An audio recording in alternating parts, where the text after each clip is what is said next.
Well, I come from a very traditional Chinese family whereby they always expect the first child to be a son. So both my parents, they actually, before they got married, they had me. So they are not ready to get married, but somehow or another, because of love, so they got married. And within 5 years, there are 4 of us. That's how much they love each other.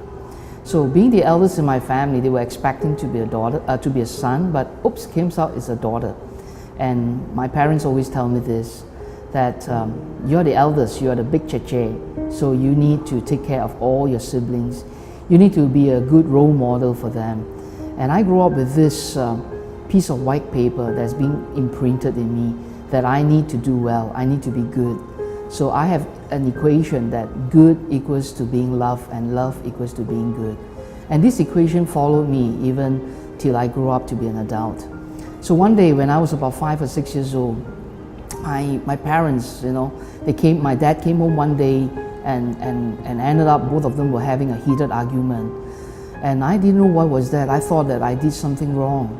And I thought that I was not good enough and they were fighting with each other.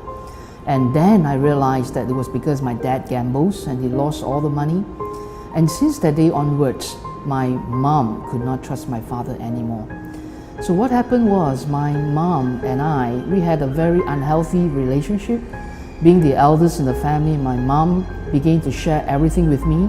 My mom told me how terrible my dad is and told me not to trust men, and I need to be careful when I want to look for a man and so forth.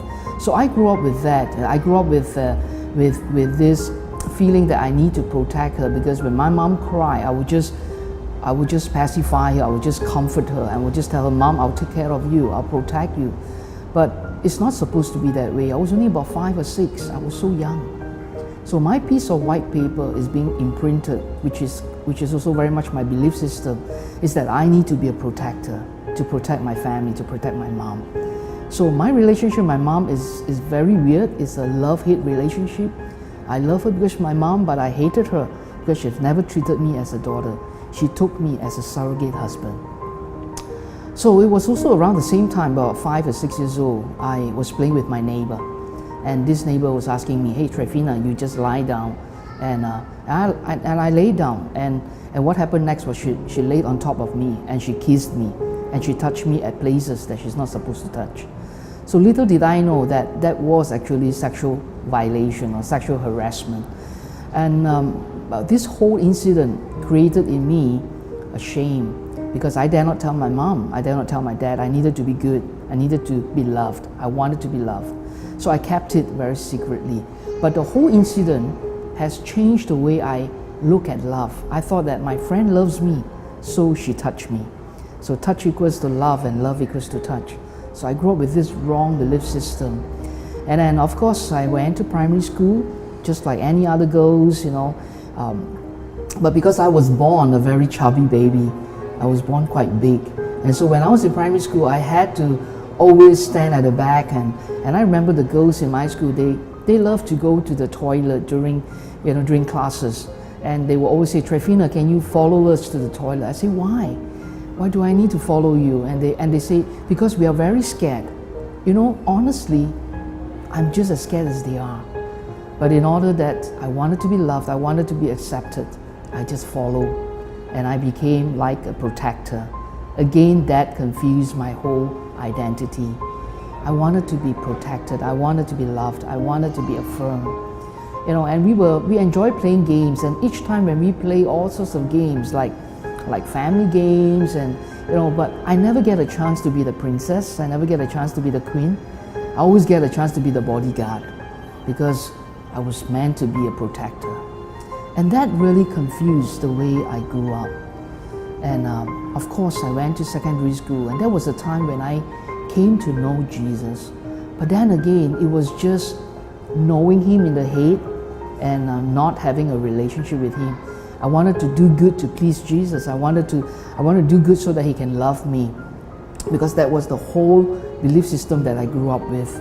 And one day, what happened was this: my parents had another heated argument, and this time the argument was so bad, so much so that my father in the midst of his anger, chased all of us out from the family. I had 3 other siblings, including myself, 4 of us. So my dad chased 4 of us out. My dad chased my mom out that day. I could still remember it was in the evening, and we walked out of the house, and we went into a taxi. And inside the taxi, I make a vow. There was an inner vow that I made. I said, how could there be a man in this world like my dad who would chase a family out? And I told myself, when I grew up, I'm going to be a better protector than my father. When I grow up, I'm going to take care of my family. I will be better than any other man in this world. I will never let them harm my family. I will never let them look down on us and so forth. So I grew up with this. And I remember that day when we moved out, we were staying in an empty house. And 3 other siblings of mine, because my mom wanted to divorce my father. Imagine, within 5 years, my parents had 4 of us. We were all so young. I was only in my early teens. And that day, my siblings were telling me, they call me Che, they say, Che, we don't want to follow Dad. Che, I don't want to follow Dad. And another brother said, Che, I don't want to follow Dad. So if all of you are not going to follow Dad, that means I'm the only one that have to follow Dad. And that brought a lot of anger in me, a lot of fear in me. But of course, my mom, for the sake of us, she decided to go back and reunite with my father. But the anger that I had towards my dad lasted more than 8 over years before I could forgive him. And believe me, I was so-called a Christian that time, but I could not forgive him for what he did in our family. Of course, I grew up. After that, I went to school, and just like any other girls, I fell in love with a guy. There was this young man that I fell in love with. He wasn't handsome at all. He was pretty ugly looking. But what he had was, he had good physical body. He was a sportsman, and I was also a sports girl. And one day when he was walking home with me, I felt so happy that there's this young man walking home with me. But little did I know, the next thing he told me was this, I'm in love with the girl next door. That girl with long hair, that girl who's thin, that girl who looks so feminine. And I felt so rejected in my identity as a girl. And I told myself, never I will ever trust a man. Because my whole belief system is this, that man only likes girls with long hair and thin. And they won't like girls like me. So I began to despise my whole physical being. I had low self-esteem. I was on the bigger side, and I was pretty tomboyish because of being in sports and so forth.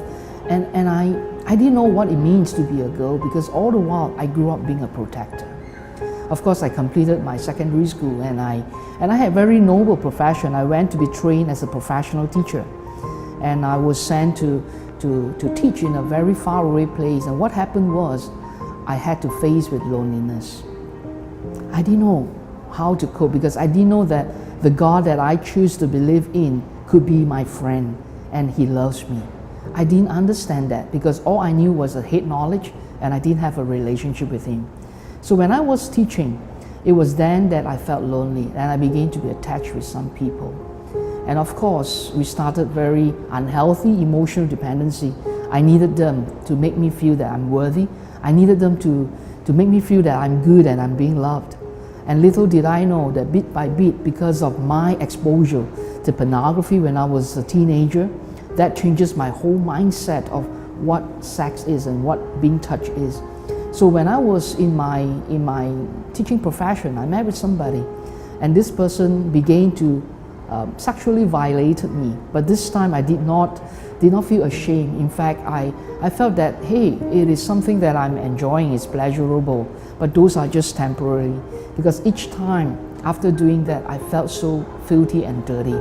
And of course, I got involved with a few of them. I had a few relationships, and each time after each relationship, I felt so bad, so terrible, because I knew that was against my own conviction as well, not just my faith, but even my own moral conviction. But I do not know what to do. I didn't know how to get help. So what happened was, I continued on with a few relationships until I met this girl.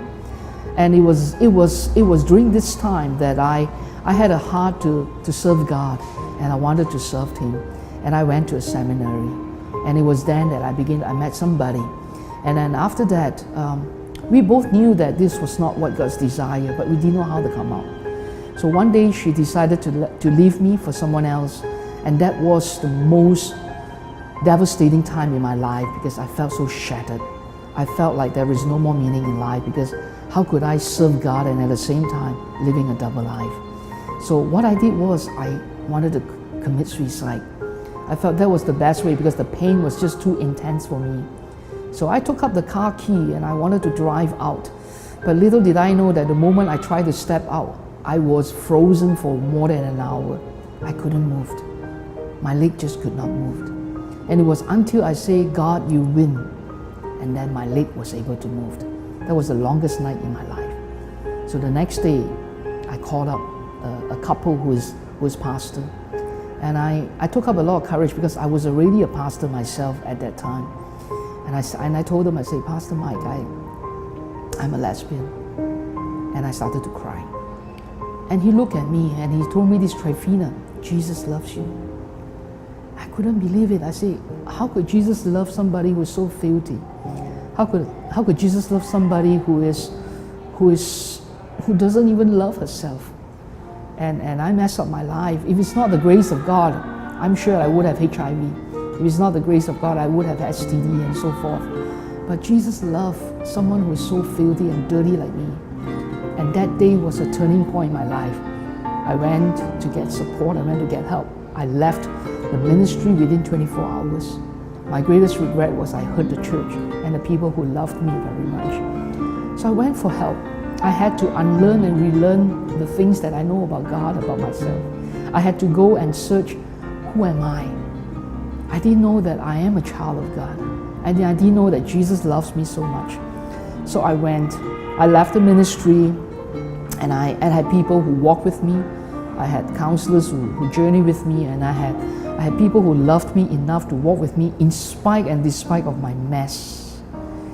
And I want to thank God today because if it's not because of God's love and people's love, I don't think I can be where I am today. But I'm very sure that today I know who I am. My identity is not based on how good I am or how much love that others give me, but my identity is I am a child of God. Because that's what is mentioned in John chapter 1 verse 12, that for those who believe in Him, He gave them the right to be called children of God. So I want to give God all the glory because today is not about my story, but it's about His story.